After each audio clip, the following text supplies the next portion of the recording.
Haraldur Ólafsson, formaður Heimssýnar, velkomin til okkar í sama viðtalið. Þakka þér fyrir.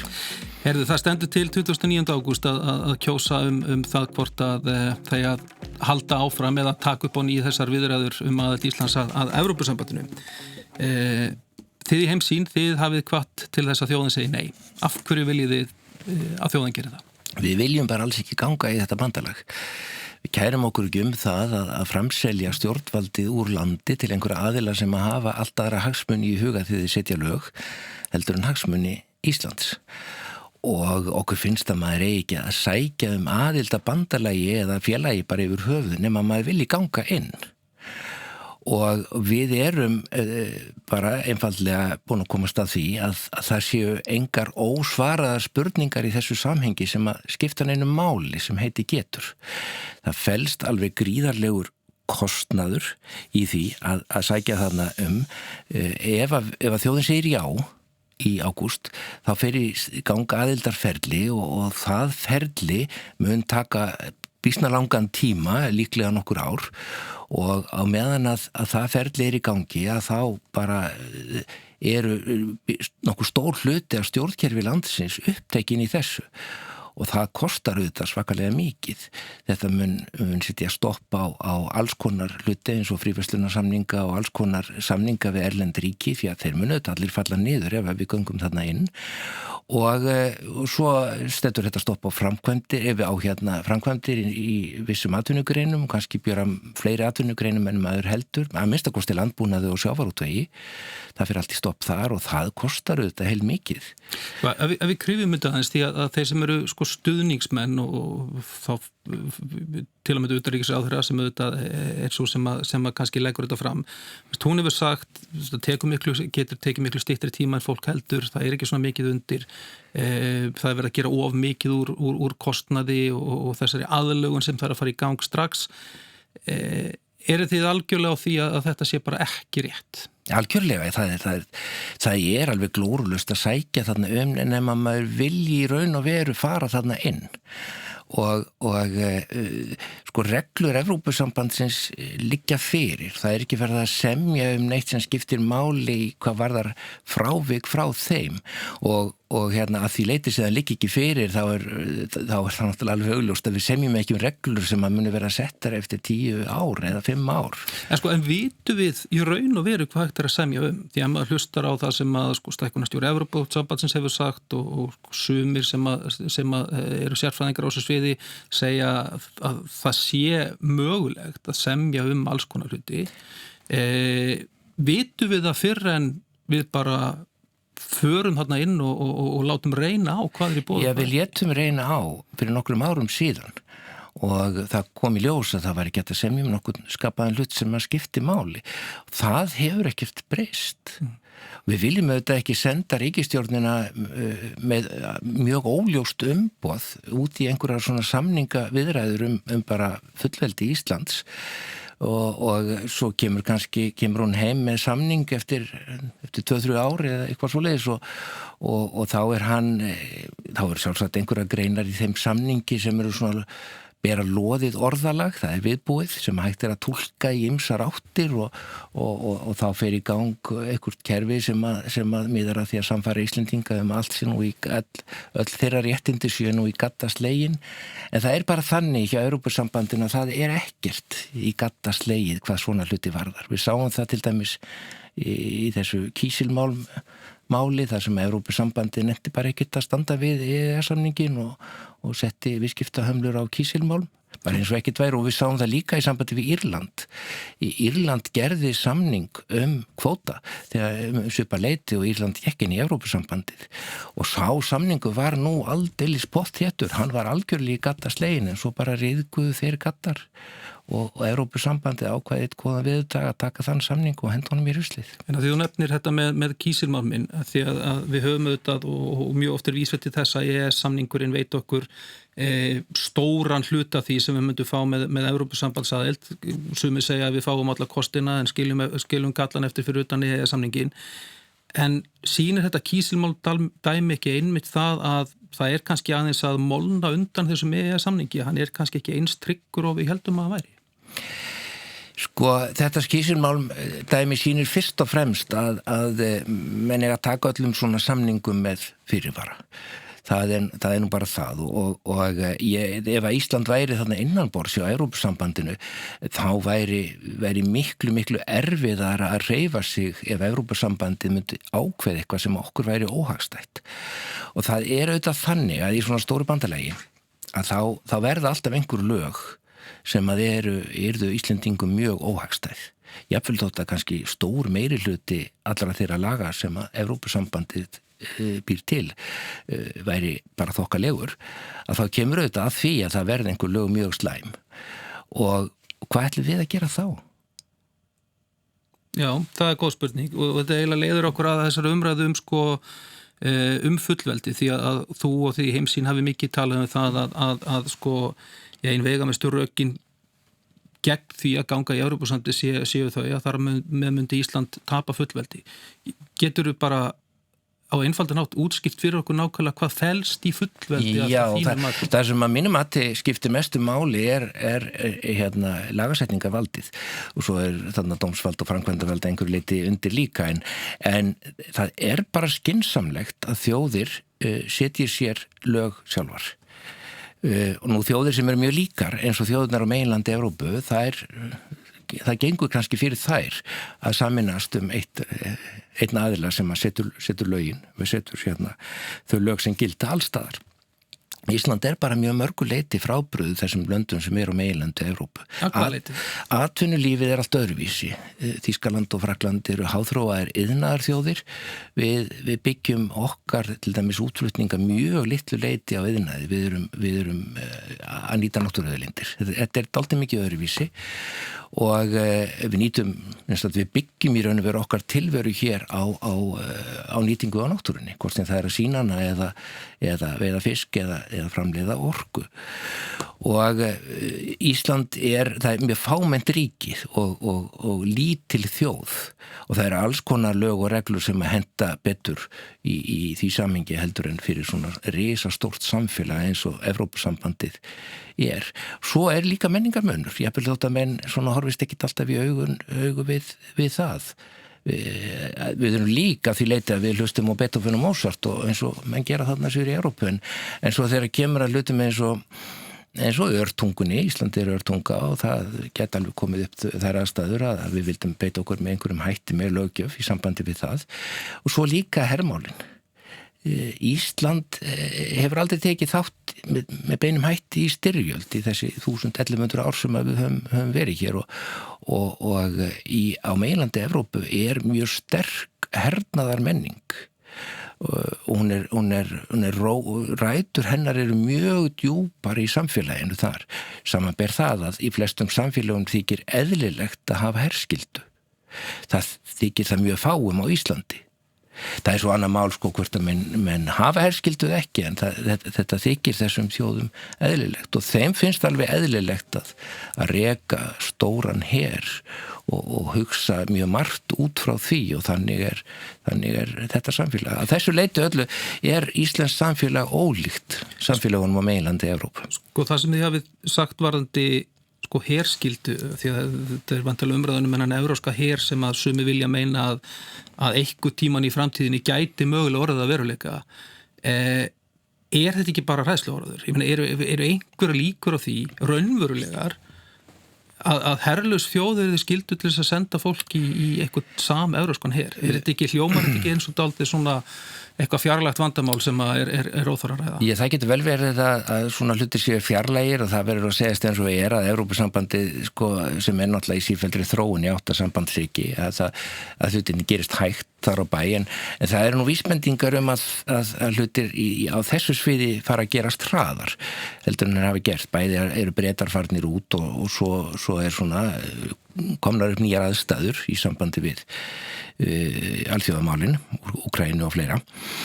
Staðreyndir málsins eru þær að það mjög sterkur pólitískur vilji í Evrópusambandinu til að stofna Evrópuher. Sá vilji bæði í grasrótinni sem hefur kannski ekki mikil áhrif en þetta nú samt að einhverju marki lýðræðisríkin sem þarna eru og hún líka bara í öllum þrepum valdastigans. Á toppnum í valdapíramídu Evrópusambandsins líka mjög sterkur vilji til að stofna Evrópuher og það væri mjög skrítið að gera út á það að þessin vilji næði ekki fram að ganga. Og það nú þegar komin vísir Evrópuher, það nú þegar 5.000 manna herdeild sem að menn kalla kannski ekki herdeild og svo Evrópusambandið búið að gera mjög stórkarlalega áætlunum vígvæðingu upp á 800 milljarða evra. Og síðast en ekki síst, svo ég klári þetta nú, að þá gerir Lissabon-sáttmálinn ráð fyrir því að þegnar ríkjana í Evrópusambandinu verði þegnar Evrópusambandsins. Hvað það þýðir bara erfitt að segja. Við vitum ekkert hvernig þeir ætla að manna þennan her þegar hann kemur. Ég meina, kannski verður bara ekkert vandamál að búa til atvinnu her en þá kemur líka að Íslandi í því sambandi verður ekki bara fiskað í brottfallinu úr framhaldsskólanum, kom ekki gilliboð til þess að sækja stráka sem að hafa dottir úr framhaldsskóla inn í þennan Evrópuher og viljum við það. Er þetta ekki nákvæmlega sömu rök og andstæðingar NATO aðeldar notið á sínum tíma að íslensk ungmenni eru sendi í eitthvað NATO-her? Það hefur ekki verið að veruleika? Ég kannast nú ekki við þau rök, sko. Það eðlismunur á NATO og Evrópusambandinu. NATO byggir bara á stoppsáttmála sem hefur lítið sem ekkert breyst, sko, síðastleins rúmlega 70 ár. Já. Evrópusambandið í sífelldri breytingu og valdheimildir Evrópusambandsins gagnvart þjóðríkjunum, aðildarríkjunum óendanlega miklu meiri heldur en valdheimildir NATO. Jú, ég bara að tala svona umræðina hér heima um þessa hugmynd eitthvað her sem íslensk ungmenni eru sendi í, sko. Já, sko, þótt að ég sé nú kannski ekki unglingur lengur að þá man ég nú ekki svo vel eftir þeirra umræði sem áttur sér stað þarna í kringum 1949 og upp úr 1950 en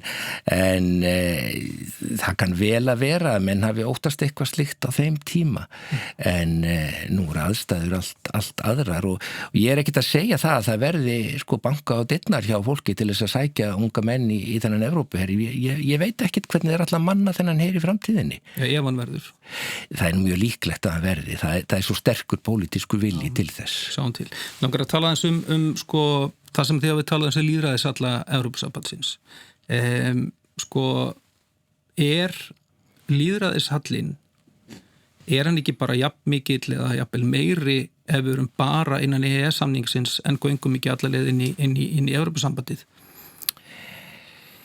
Það kann vel að vera og það auðvitað viss vandamál við þennan EES-samning sem að full ástæð til þess að skoða einhvern tímann í framtíðinni og sérstaklega nú ástæð til þess að passa að EES-samningurinn breytist ekki smám saman í aðild eins og menn ræddu nú sérstaklega í sambandi við orkupakkana en sú löggjöf svona var mjög umdeild eins og þú sjálfsagt manst og þá eftir að koma í ljós hvaða afleiðingar hún hefur.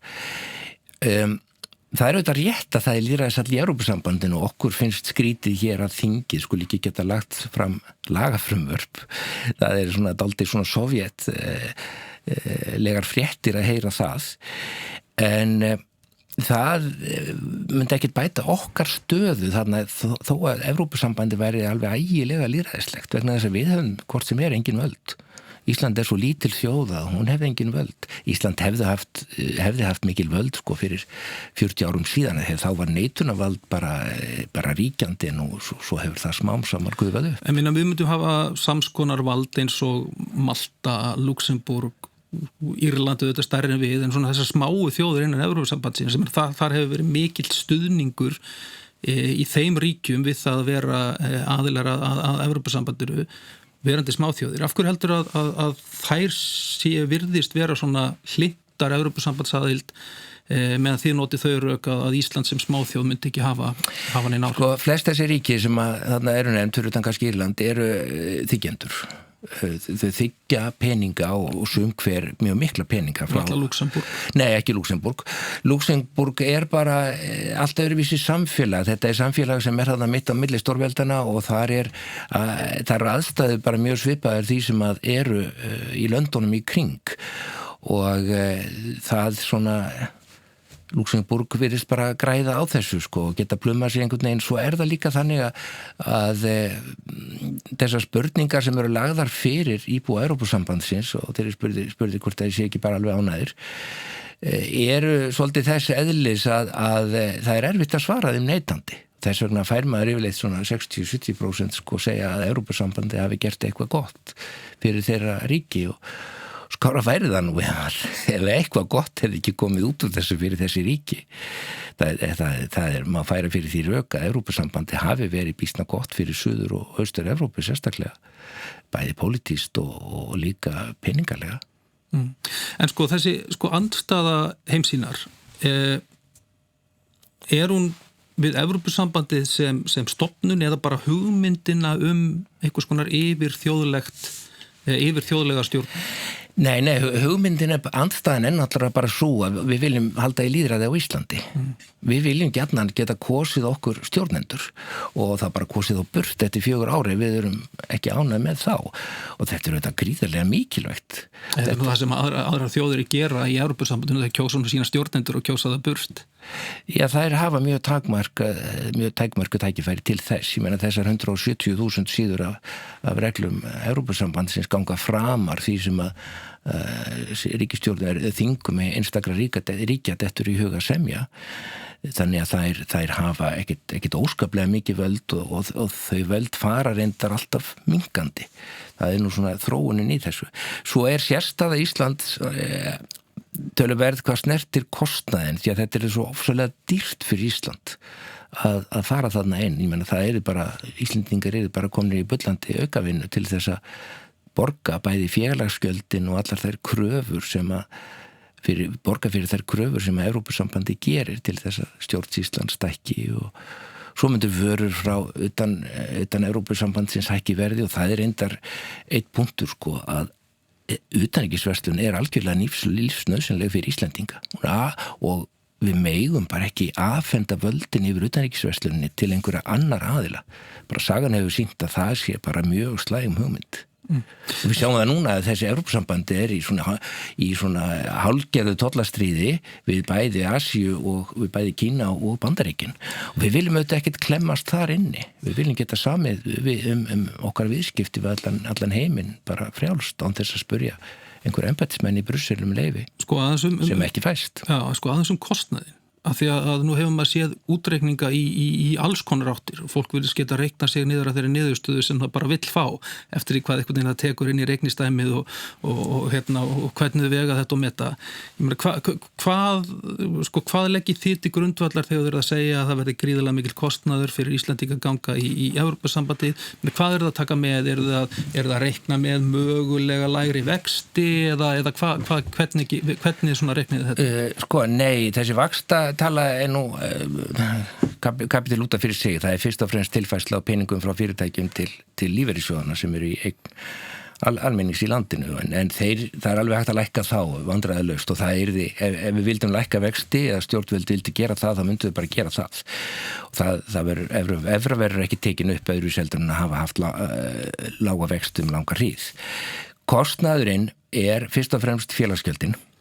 Þau eru 30-40 miljardar á ári og svo hirðir Evrópusambandi tolla af þeim vörum sem við kaupum frá Asíu og Norður-Ameríku og bara öllum heiminum mismikla en það eru þó nokkuð margir miljardar.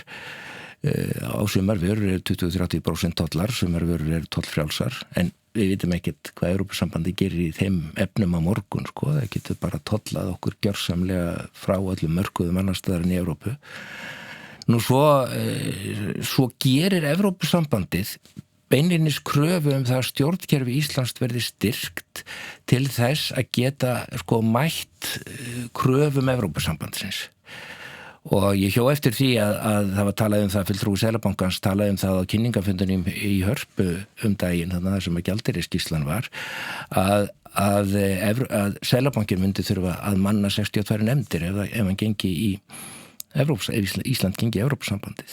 Þetta dálítið mikill kostnaður sem að geti nú alveg hlaupið á 20-30 milljörðum á ári og svo kemur allt þetta öll þessi sérstöku verkefni eins og til dæmis herverkefnið. Það mjög erfitt að sjá að Íslendingar gætu staðið utan við svoleiðis verkefni og það eru 800 miljardar evra, þetta eru 200 miljardar íslenskra króna á 4 árum. samtals að þá maður komin þannig langt yfir 100 milljarða á ári. En þú ert alltaf ekki þá að reikna með einhverju sem að niðurflutningi tolla vörum frá Evrópu Nei. þú reikna það Það sem að, svo kemur eitthvað á móti sko, það verður einhverju styrkir á móti, það bara mjög erfitt fyrir okkur að meta hvað það í mikið, en það verður ekkert á milli mála að það bara lítill hluti af þessu. Það eru svona örfáir milljarðar í einhverjum þáttum eins og niðurfellingu tolla á fiski og það hverfandi hluti af þessum háu upphæðum og ég nefni heldur ekki þann kostnað sem samfélagið mun þurfa að bera af því að hafa óskaplega margar og flóknar reglur. Það er mjög dýrt að búa í svoleiði samfélagi. Eitthvað segir mér að þegar við ræðum við stuðningsmenn að ég fái alltaf þar tölur upp á borðið þar. Já, það er það bara spurningin sko, hvað er rangt í þessum tölum sem að ég nefni. Það er alveg ljóst hver félagsgjöldin eru. Það er alveg ljóst að Evrópusambandi gerir kröfur það að stjórnsýslan stækki. Það er alveg ljóst að Evrópusambandi mun hirða tolla af vörum sem við kaupum frá Asíu og Ameríku. Það liggur allt fyrir. Nú ef að menn halda það að Ísland geti bara til eilíðar verið einhvers konar hreppur í þessu nýja sambandsríki eða hvað sem við köllum þetta án þess að leggja neitt fram til þess að styrkja hergagniðina eða byggja upp her þá þurfa að menna rökstiða það alveg sérstaklega. Ég veit ekki neitt svona ríki eða hvað sem við köllum Evrópusambandi sem með einhvern einn hrepp sem bara undan þegin öllum svona hlutum. Það er mjög sérkennileg heimsmynd. Rétt að lokum, Haraldur, ef að þjóðin segir nei 29. ágúst, þú ert nú veðurfræðingur, ég ætla að fá til að bá fyrir framtíðana. Hvernig sérðu þið þá Ísland fyrir þér og kannski Ísland og Evrópu eftir 2030? Já, ég sé fyrir mér ef þjóðin segir nei, þá fer hér allt í uppnám. Það verður alveg klárlega mjög hörð barátta og hún verður harðar og harðari og þjóðin verður náttúrulega algjörlega klofin í þessum máli og svo fer ríkisstjórnin af stað með eitthvað mjög óljóst umboð og menn fara að deila það að sjálfsögðu líka og allt íslenskt samfélag mun snúast þetta og aðrir hlutir fara bara beinlínis í frost. Já, ég var að segja ef að þjóðin segir nei. Já, ef þjóðin segir nei, ég var nú bara að hugsa mér áður. Ef þjóðin segir nei, þá fer þetta mál bara í salt og svo fara Evrópusambandsinnar þeir fara kannski eitthvað á staði eftir 10-20 ára aftur, sko. Reynslan í Noregi sýnir það. Þannig að það er þjóðaratkvæðagreiðsla 2036. Já, sko, menn eiga bara ekkert að fara af stað með Evrópusambandsinnarnir gerðu rétt í því að reyna að sannfæra þjóðina það að hún eigi að ganga í Evrópusambandið. Framselja þetta vald af einhverjum ástæðum sem ég get ekki útskýrt, það er þeirra að útskýra það og sko þegar þeir eru búin að samfæra 70-80% þjóðina að þetta sé rétta leiðin að þá förum við á stað og sækjum en þá ekki að fara að sækja þegar minni hluti þjóðarinnar vill ganga þarna inn. Meirihlutin virðist samkvæmt síðustu könnun vilja fá að sjá hvað í boði. Já, það virðist hafa tekist að sannfæra einhvern hóp manna það að fresta ákvörðun sem mun reynast mjög dýrt því að það er mjög margir sem að segjast vilja sækja en vilja svo ekki ganga inn. Það er aldrei sérstætt, sko, við þetta fólk segja bara, það er ekkert í pakkanum, sko, við vitum nákvæmlega að hverju við göngum og þetta er dýrasta rannsóknarverkefni allra tíma að fara að skoða onni þennan tóma pakka. Takk fyrir spjallið, Haraldur. Takk sem við leys.